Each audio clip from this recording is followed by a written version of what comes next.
ambao wakishindwa wanaunga mkono yule ambaye ameshinda. Na historia ya Kabras vile itaandikwa, wewe Shimaga utakumbukwa kuwa mtu muungwana, mpenda demokrasia, kwamba kama umeshindwa unasimama nyuma ya yule ambaye ameshinda, mnaweka mawazo pamoja ya kwenda mbele.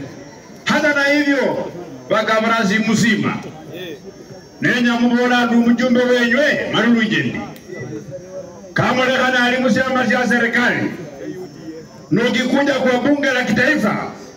Mimi nikifika hapa niko na ujumbe kwa watu wa Malava. Unajua kwa bunge la kitaifa tuko tuna vyama mbili ambayo ni kubwa, chama ya UDA na ile ya ODM. Hiyo vyama ingine ni kidogo kidogo.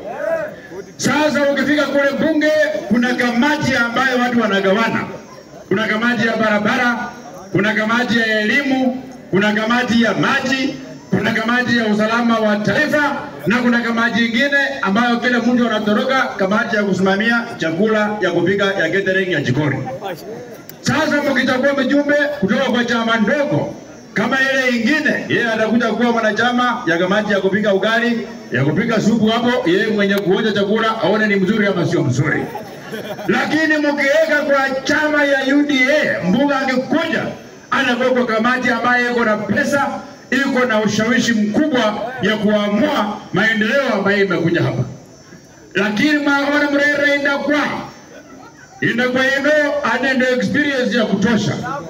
Kama kwa MCA balinda kwa ida, kama kwa MCA leader of minority maulile no mwenu anende experience watu ambaye experience umia na hilo mlozo wange mali experience na hilo naona ndumwana mkhana yo kumwamwa ina nyasangani nanje sakuba asha buli abundu imkele abundu buli abundu pake bure mbelayo lakini nagundwa aliyaro kumukona kuchao umwana we na goru factory asimazima rufactory asimazima leo nakundwa kumanga na kwikara mukono biranga musawe na mwacha kuwa mundu kanende experience ya kumanya serikali fanya rena tawe ita limalilizi bantu baka Kabras sekuno kwejanano tutapatia ndakwa mawaidha ya kupeleka constituency hii mbele.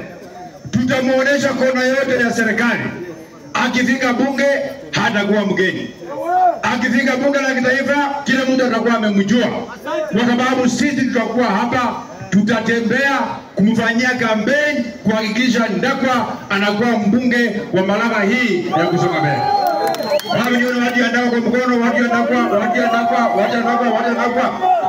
Na nitamwambia tutamtafutia glucose, akiita watu kwa mkutano, akishawahutubia, akishawauzia sera, awapatie glucose ya kurudi nyumbani. Asikuwe kama yule rafiki yangu mwingine ambaye tulitembea na yeye hapa, akitaka kuwa gavana tukipatie glucose anaenda kujenga nayo nyumba. Sasa zile baraza anaapishwa kuwa gavana, yeye alikuwa anafanya housewarming. Huyo ndako tunamwambia tukimpea glucose ifikishe wananchi wote ndio wasikize sera na waende nyumbani. Mungu awabariki sana. Asante sana, wacha tuite